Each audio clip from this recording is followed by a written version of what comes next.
আসসালামু আলাইকুম, শুভেচ্ছা সবাইকে। শুরু করছি বিন্যাস সমাবেশের অষ্টম লেকচার।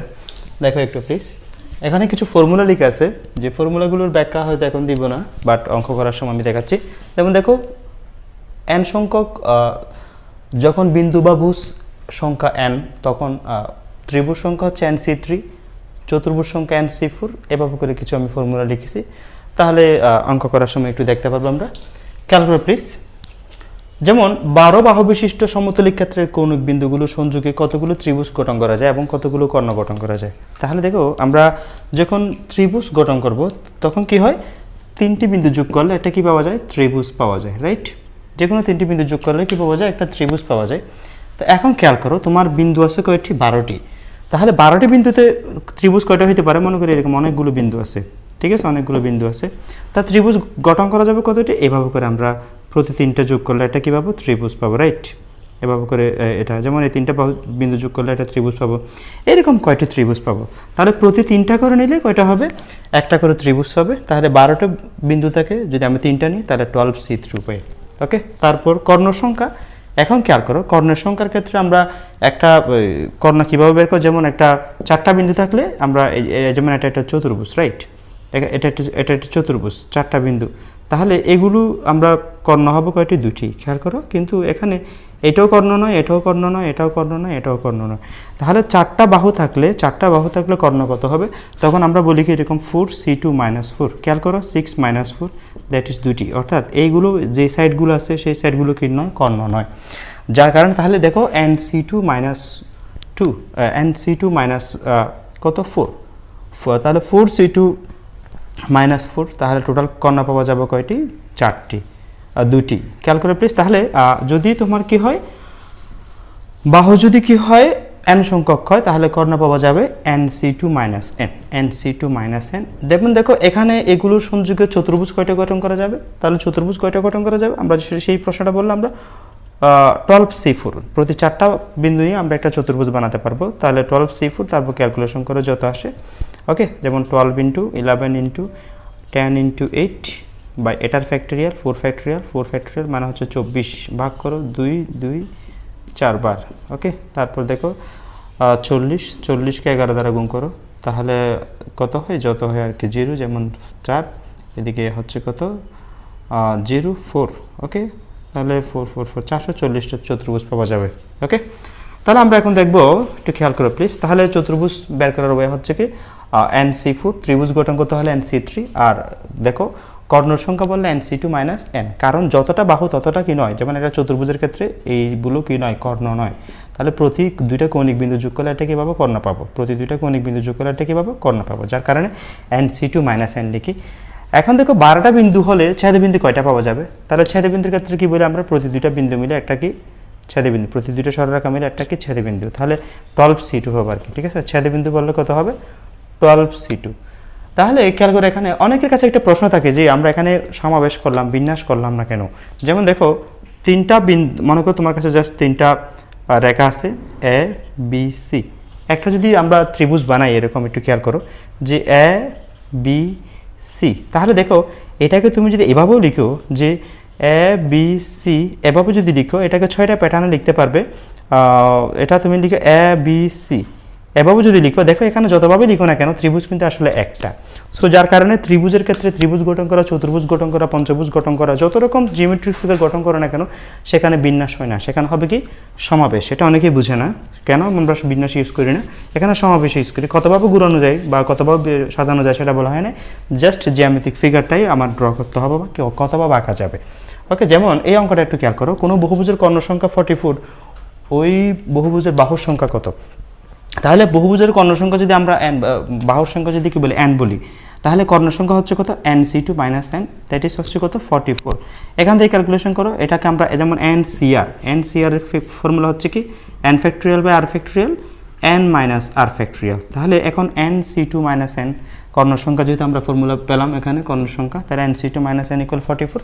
তাহলে দেখো n ফ্যাক্টরিয়াল বাই 2 ফ্যাক্টরিয়াল, দেখো 2 ফ্যাক্টরিয়াল আর 2 factorial n - 2 factorial minus n = 44।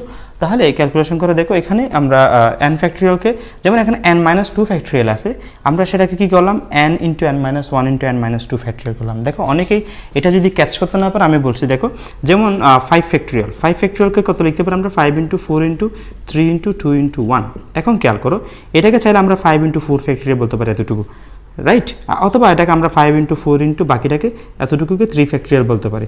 তাহলে বিষয়টা কীরকম হচ্ছে, তুমি যদি এটাকে n ফ্যাক্টরিয়াল বলো, তাহলে 5 ফ্যাক্টরিয়াল করে আমরা এটা লিখি, তাহলে n ফ্যাক্টরিয়ালকে কি লিখতে পারো, n থেকে 1 কম, তাহলে n থেকে 2 কম, এভাবে লিখতে পারি। ওকে, তাহলে সেম মেথড আমরা এখানে লিখতে পারি n ফ্যাক্টরিয়ালকে n × n - 1 × n - 2 factorial, নিচে n - 2 ফ্যাক্টরিয়াল। তারপর ক্যালকুলেশন করে একটু চোখ বোলাও, তাহলে কিন্তু এখানে পেয়ে যাবো n এর মান আসবে কত, 11। এটাই আমরা নিব, অর্থাৎ m - 8 সেটা গ্রহণযোগ্য নয়, কারণ সাইড বা বাহু কি হতে পারে, নেগেটিভ হইতে পারে না।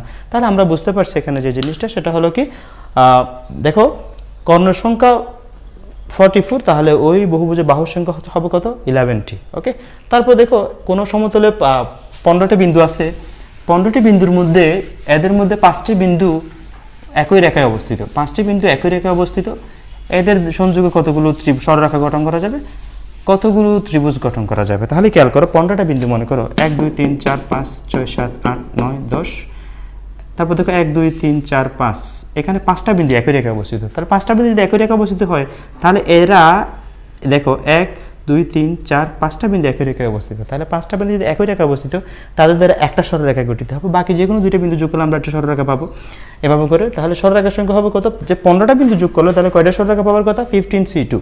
কিন্তু সেখান থেকে আমরা এই 5টা বিন্দু বাদ দিলাম, তাহলে 5c2, কিন্তু +1 কেন করলাম, কারণ এদের সংযোগে একটা কি পাওয়া যাবে, একটা সরলরেখা পাওয়া যাবে, সেই কারণে। তাহলে এই ফর্মুলাটা আমরা সেখানে লিখলাম, দেখো nc2 - mc2 + 1, n সংখ্যক, টোটাল n সংখ্যক বাহু থাকবে, যেখানে m সংখ্যক বিন্দু যদি একই রেখা অবস্থিত থাকে, তাহলে তাদেরকে বাদ দিতে হবে টোটাল সরলরেখা থেকে, কিন্তু +1 কেন, তাদের সংযোগে একটা সরলরেখা পাওয়া যাবে, সেই কারণে। ওকে, তারপর দেখো এখানে ত্রিভুজের সংখ্যা কত হবে, তাহলে টোটাল 15টা বিন্দু, প্রতি 3টা বিন্দু যোগ করলে একটা ত্রিভুজ পাওয়ার কথা। তাহলে এই হিসাবে কিন্তু এই 5টা বিন্দু দিয়ে কোনো ত্রিভুজ গঠিত হবে না, যার কারণে আমরা 5c3 বিয়োগ করলাম। তাহলে কিন্তু এই দেখো এগুলো সংযোগে কিন্তু ত্রিভুজ পাওয়া যাবে, কিন্তু এই 5টার সংযোগে স্পেসিফিক্যালি কোনো ত্রিভুজ পাওয়া যাবে না, যার কারণে এটা আমরা কি দিলাম, বাদ দিলাম। ওকে, নেক্সট। নাও আমরা দেখব এই প্রবলেমটা, একটু দেখো, কোনো বহুভুজের বাহুর সংখ্যা নির্ণয় করো যেখানে কর্ণের সংখ্যা বাহুর সংখ্যার 3 গুণ। আমরা তাহলে কর্ণের সংখ্যা কি বললাম, nc2 - n। তাহলে দেখো কর্ণের সংখ্যা হচ্ছে কি nc2 - n, সেটা হচ্ছে কত, 3n, যদি আমরা বহুভুজের বাহুর সংখ্যা কত বলি, n বলি। তাহলে দেখো এটা সেম ক্যালকুলেশন আগের মতো, nc2 কে আমরা n factorial by 2 factorial n - 2 factorial বলতে পারি, যেহেতু আমরা ncr মানে হচ্ছে কত, n factorial by r factorial n - r factorial. তারপর দেখো এটাকে আমরা পরবর্তীতে কি লিখতে পারি, এই যে একই এক্সপ্লেনেশন, জাস্ট ক্যালকুলেশন করে n এর মান কত, 0 তে অ্যাকসেপ্টেবল হবে না, n এর মান 9, অর্থাৎ 9টা বাহু আছে, সেই রকম বহুভুজ যদি আঁকতে পারো তুমি, তাহলে কি হবে, এটা কোনো রকমভাবে মানে হয় নাই, এটা কোনো রকমভাবে হয় না, একটু ক্যালকুলেট প্লিজ। যদি 9 বাহু বিশিষ্ট হয়, 9টা বিন্দু হয় বহুভুজের, যদি এরকম 1 2 3 4 5 6 7 8 9 এভাবে যদি হইতো, তাহলে এইরকম বহুভুজের ক্ষেত্রে কয়টা বিন্দুগুলো যোগ করলে কয়টা কর্ণ পাওয়া যাবে, টোটাল হয়তো এটা হিসাব করতে হবে আর কি, ঠিক আছে। তো বহুভুজের ক্ষেত্রে আমরা এটা বলি। তারপর দেখো এখানে একটু খেয়াল করো, এখানে 4টা বিন্দু আছে, এখানে 6টা বিন্দু আছে, এখানে 5টা বিন্দু আছে। বললো এই চিত্রে প্রদর্শিত এটার মাধ্যমে আমরা কি করতে পারবো, কয়টা ত্রিভুজ গঠন করতে পারবো। দেখো টোটাল বিন্দু হচ্ছে 15টা, তাহলে এগুলো যোগ করলে কয়টা পাওয়ার কথা ছিল, 15টা পাওয়ার কথা ছিল, 15c3। কিন্তু দেখো এই 4টা মিলে কোনো কি হবে না, এই 4টা মিলে কোনো ত্রিভুজ গঠিত হবে না, যার কারণে 4c3 বিয়োগ করলাম, এই 5টা বিন্দু মিলে কোনো ত্রিভুজ গঠন করবে না, সেটা সরলরেখার মতো হয়ে গেছে 5c3। তারপরে এই 6টা মিলে হবে না, 6c3। এটা হচ্ছে অ্যান্সার, ক্যালকুলেশন করে দেখবা।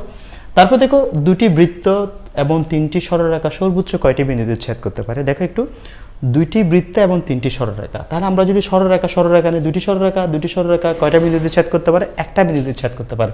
তাহলে আমার কাছে সরলরেখা আছে কয়টি, 3টি। আমি 3টা থেকে যদি 2টা করে সরলরেখা নিই, তাহলে ছেদ বিন্দু পাওয়া যাবে কয়টি, 1টি করে, যার কারণে কত, 3। আবার বলছি, সরলরেখা আছে 3টি, আমি যদি প্রতি 2টা করে নিই, টোটাল 3টা সরলরেখা কয়টা বিন্দুতে ছেদ করতে পারে। যদি আমরা যে কোনো এক জোড়া নিই, তাহলে কয়টা বিন্দুতে ছেদ করতে পারে, একটা বিন্দুতে ছেদ করতে পারে, যার তাহলে 3টা থেকে 2টা কতভাবে নিয়ে যাবে, 3C2 ওকে। তারপর দেখো সরলরেখা বৃত্ত, একটা সরলরেখা একটা বৃত্তকে কয়টা বিন্দুতে ছেদ করে, একটা সরলরেখা একটা বৃত্তকে দুইটা বিন্দুতে ছেদ করে, যার কারণে আমরা কি বলতে পারি বৃত্ত নিব কয়টি, একটি, দুইটা থেকে একটা নিব, আর সরলরেখা নিব তিনটা থেকে একটা। তাহলে এরা কতভাবে ছেদ করতে পারে, দুইটা বিন্দুতে ছেদ করতে পারে, যার কারণে আমরা 2 লিখলাম। তারপর ক্যালকুলেশন করলে 12 আসে। আবার বৃত্ত যেমন একটা বৃত্ত আটটা বৃত্তকে কয়টা বিন্দুতে ছেদ করতে পারে, দুইটা বিন্দুতে ছেদ করতে পারে, তাহলে এখানে 2 লিখলাম। তাহলে আমার বৃত্ত আছে কয়টি, দুইটা থেকে দুইটা নিব, দুইটা বৃত্ত কয়টা বিন্দুতে ছেদ করতে পারে, দুইটা বিন্দুতে ছেদ করতে পারে, যার কারণে আমরা গুণ করলাম, আমাদের অ্যান্সার টোটাল অ্যাড করলে চলে আসবে। নাও এই জিনিসটা একটু খেয়াল করো, 4টা বৃত্ত, 3টা পরাবৃত্ত এবং 5টি সরলরেখা কয়টি বিন্দুতে ছেদ করে। তাহলে আমি বলবো পরাবৃত্ত জিনিসটা অনেকেই হয়তো এখন বুঝবে না। পরাবৃত্তটা আপাতত ধরে নাও এরকম, তোমরা কনিক্সে 6ষ্ঠ অধ্যায় 2nd পেপার কনিক স্কেলে পাবা। আপাতত এরকম, এটা হচ্ছে কি তোমার উপবৃত্ত, এই শেপের, বা তুমি এই শেপেরও বলতে পারো, এই শেপের বক্ররেখা হচ্ছে কি পরাবৃত্ত। ওকে, পরাবৃত্ত।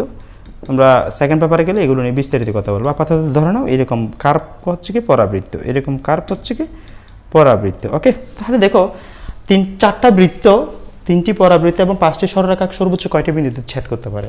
দেখো বৃত্ত হলে কত হবে, দেখো এখানে অ্যাকচুয়ালি বিষয়টা কীরকম যে বৃত্ত হলে দুইটা বিন্দুতে ছেদ করতে পারে। তাহলে দুইটা বৃত্ত, আমার টোটাল 4টা বৃত্ত আছে, 4টা বৃত্ত যদি আমরা দুইটা বৃত্ত চুজ করি তাহলে 4C2, প্রতিটি বৃত্ত কয়টা বিন্দুতে ছেদ করে, দুইটা বিন্দুতে ছেদ করে, টোটাল হচ্ছে কত 12। তারপর দেখো পরাবৃত্ত, দেখো একটা পরাবৃত্ত আর একটা পরাবৃত্তকে 4টা বিন্দুতে ছেদ করে, টোটাল দেখো 4টা বিন্দুতে ছেদ করে।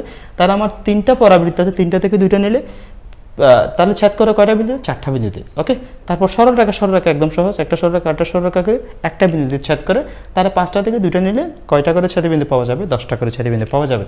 তারপর দেখো বৃত্ত সরলরেখা হলে আমরা দেখেছি সেটা, বৃত্ত সরলরেখা হলে যেমন দেখো বৃত্ত সরলরেখা তাহলে কয়টা বিন্দুতে ছেদ করে, একটা বৃত্ত একটা সরলরেখাকে দুইটা বিন্দুতে ছেদ করবে, একটা সরলরেখা একটা বৃত্তকে দুইটা বিন্দুতে ছেদ করে, যার কারণে আমরা কি লিখলাম যে 4টা বৃত্ত থেকে একটা বৃত্ত নিলাম, 5টা সরলরেখা থেকে একটা সরলরেখা নিলাম, তাহলে এভাবে যদি প্রতিটা ক্ষেত্রে দুইটা করে ছেদবিন্দু পাওয়া যাবে। তারপর দেখো বৃত্ত পরাবৃত্ত 4টা বিন্দুতে কি করতে পারে, ইন্টারসেক্ট করতে পারে, যার কারণে 4টা বৃত্ত থেকে একটা বৃত্ত নিলাম, 3টা উপবৃত্ত থেকে পরাবৃত্ত থেকে একটা পরাবৃত্ত নিলাম, তারপর 4টা ছেদবিন্দু পাওয়া গেল, রাইট। তারপর দেখো পরাবৃত্ত সরলরেখা দুইটা বিন্দুতে কি করতে পারে, ছেদ করতে পারে। তাহলে 3টি পরাবৃত্ত থেকে একটা পরাবৃত্ত নিলাম, 5টা সরলরেখা থেকে একটা সরলরেখা নিলাম, প্রতিটি ছেদের ক্ষেত্রে আমরা কত পেলাম, দুইটা করে বিন্দু পেলাম, তাহলে টোটাল অ্যাড করলে কত হবে 150। নেক্সট নাও দেখো আমরা একটু করি, দেখো এই প্রবলেমটা খুব স্মার্ট প্রবলেম আই থিঙ্ক। দেখো উপরে 25টা বিন্দু আছে, এদিকে কয়টা আছে, 12টা বিন্দু আছে। তোমাকে বললো এগুলোর সংযোগে কয়টা সরলরেখা পাওয়া যাবে, কয়টা ছেদবিন্দু পাওয়া যাবে, কয়টা ত্রিভুজ পাওয়া যাবে, কয়টা চতুর্ভুজ পাওয়া যাবে। আমরা একটু দেখি কীরকম, দেখা একটু এদের সংযোগে সরলরেখা কয়টি পাওয়া যাবে। এটা দেখো এদিক থেকে একটা বিন্দু, এদিক থেকে একটা বিন্দু যোগ করলে আমরা কী পাবো, সরলরেখা পাবো। তাহলে দেখো টোটাল দুইটা বিন্দু, টোটাল সরলরেখা, তাহলে টোটাল বিন্দু কয়টি, টোটাল বিন্দু হচ্ছে তোমার কত 37টি, 25 আর 12 যোগ করলে 37 হয়। এই 37টা বিন্দু থেকে প্রতি দুইটা বিন্দু যোগ করলে কিন্তু একটা কি পাবো, সরলরেখা পাবো। তাহলে 37টা বিন্দু আমরা ক্যালকুলেশন করলে কয়টা পাওয়ার কথা, 37C2 পাওয়ার কথা। কিন্তু দেখো এখানে এই 25টা বিন্দু মিলে একটা সরলরেখা গঠিত হবে, যার কারণ 25C2 + 1 লিখলাম আমরা, কেন এই এতটা মিলে একটাই গঠন করবে আর এই 12টা মিলে একটা গঠন করবে। ওকে, তারপর দেখো এখানে ছেদবিন্দুর সংখ্যা কয়টি, দেখো ছেদবিন্দু পেতে হলে কি হতে হবে, দেখো উপর থেকে দুইটা বিন্দু, নিচ থেকে যদি দুইটা বিন্দু নিই আমরা, তাহলে এই যোগ করে দেখো তাহলে একটা ছেদবিন্দু পাওয়া যাবে।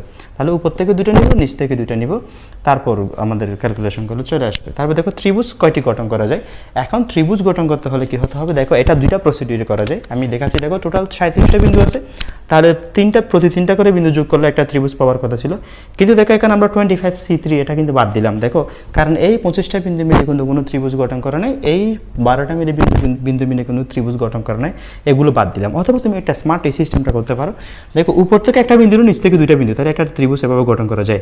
অথবা দেখো উপর থেকে একটা করে, নিচ থেকে দুইটা করে, অথবা আমরা উপর থেকে দুইটা নিতে পারি, নিচ থেকে একটা নিতে পারি। তাহলে দেখো এইভাবে করে আমরা যোগ করতে পারি। তাহলে এইভাবে 25C2 উপর থেকে দুইটা করে নিই, নিচ থেকে একটা করে নিব, তারপর ক্যালকুলেশন করলে হয়ে যাবে। চতুর্ভুজ কয়টা গঠন করা যায় তাহলে খেয়াল করো, চতুর্ভুজ কয়টা গঠন করা যায় সেটা হচ্ছে উপর থেকে দুইটা বিন্দু নিচ থেকে দুইটা বিন্দু, তাহলে এরকম অর্থাৎ উপর থেকে দুইটা বিন্দু নিচ থেকে দুইটা বিন্দু, তাহলে এটা চতুর্ভুজ হবে। এটা আয়তাকার সামান্তরিক যে কোনো রকম হতে পারে, তাহলে উপর থেকে দুইটা নিচ থেকে দুইটা ক্যালকুলেশন করলে হয়ে যাবে। অথবা তুমি একটা কাজ করতে পারো, সেটা হচ্ছে কি প্রতি 4টা বিন্দু যোগ করলে একটা চতুর্ভুজ হওয়ার কথা, তাহলে 37 C4 হওয়ার কথা, কিন্তু সেখান থেকে বাদ যাচ্ছে কেন, এই 25টা বিন্দু মিলে কোনো চতুর্ভুজ গঠন করছে না, এই 12টা মিলে কোনো চতুর্ভুজ গঠন করছে না। ওকে, এটা হচ্ছে চতুর্ভুজ গঠন করে না, তাহলে ত্রিভুজ গঠন করে সেগুলোও কিন্তু বাদ দিতে হবে আমাদের। কেন? কারণ উপর থেকে আমি খেয়াল করো, ওই যে খেয়াল করো উপর থেকে তিনটা করে নিলাম, নিচ থেকে একটা, তাহলে এটা কিন্তু আসলে এই কীরকম হয়ে যাবে, এগুলো চতুর্ভুজ গঠন করবে না, যার কারণে এগুলো বাদ দিলাম। আবার আমরা কি করতে পারি, উপর থেকে একটা নিচ থেকে 3টা করে নিলে সেটাও কিন্তু আমরা কি দিতে হবে, বাদ দিতে হবে। ওকে, তারপর ক্যালকুলেশন করলে এটা চলে আসবে। তারপর দেখো কোনো সমতলে 12টি বিন্দু কি নয় 12টি সরলরেখা আছে, দেখো যার মধ্যে 5টি সরলরেখা পরস্পর সমান্তরাল, 4টি সরলরেখা একটা বিন্দুতে ছেদ করে, দেখো এই বিন্দুতে ছেদ করে বললো কতগুলো ছেদবিন্দু পাওয়া যাবে, তাহলে দেখো টোটাল 20টা সরলরেখা মিলে প্রতি দুইটা সরলরেখা হলে একটা ছেদবিন্দু পাওয়ার কথা, তাহলে হিসেবে টোটাল 20টার জন্য কত হওয়ার কথা ছিল 20C2, কিন্তু সেটা আমরা দেখো এই 5টা সরলরেখা যদি এক সমান্তরাল আছে তাহলে এদের দ্বারা কোনো কি হবে না, ছেদবিন্দু গঠিত হবে না। আবার এই 4টা মিলে একটা বিন্দুতে কি হলো, ছেদ করলো, যার কারণে 4C2, কিন্তু কি করলাম 1 করলাম, কেন এটা মিলে বিয়োগ করলাম, ঠিক আছে, এই 4টা মিলে একটা ছেদবিন্দু পাওয়া গেল, যার কারণে আমরা কি +1 করলাম, ক্যালকুলেশন করলে চলে আসবে। তারপর দেখো কোনো সমতলে 37টি সরলরেখা আছে, যার মধ্যে 13টি রেখা এ বিন্দু দিয়ে যায়, মনে করে এরকম একটা এ বিন্দু এভাবে করে যাচ্ছে, 13টি রেখা এ বিন্দু দিয়ে যায়, হ্যাঁ, তারপর 11টি রেখা বি বিন্দু দিয়ে যায়, বি বিন্দু দিয়ে এরকম 11টি রেখা যায়, হ্যাঁ, এভাবে করে যাচ্ছে, খেয়াল করো। বাকি যে কোনো দুটি বিন্দু রেখা সমান্তরাল নয় ছেদবিন্দু পাওয়া যাবে কয়টি, তাহলে টোটাল 37C2 পাওয়ার কথা, কিন্তু যেহেতু এখানে এ বিন্দু দিয়ে 13টা গেছে, তাহলে এই 13টা মিলে কয়টা, তাহলে আমরা এভাবে করে বলতে পারি, দেখো 37C2 - 13C2, এখানে 13টা বিন্দু যদি এ বিন্দু দিয়ে গেছে 13টা সরলরেখা, কিন্তু একটা ছেদবিন্দু পাওয়া গেল, রাইট। তারপরে বি বিন্দু দিয়ে গেল 11টা, 11C2 পাওয়ার কথা, একটা ছেদবিন্দু পাওয়া গেল, এভাবে করে +2টা কিন্তু এভাবে আসছে। ওকে, তাহলে আজকে এতটুকু, প্র্যাকটিস করতে থাকো, আশা করি কোনো প্রবলেম থাকার কথা না। ওকে, ধন্যবাদ সবাইকে, আসসালামু আলাইকুম।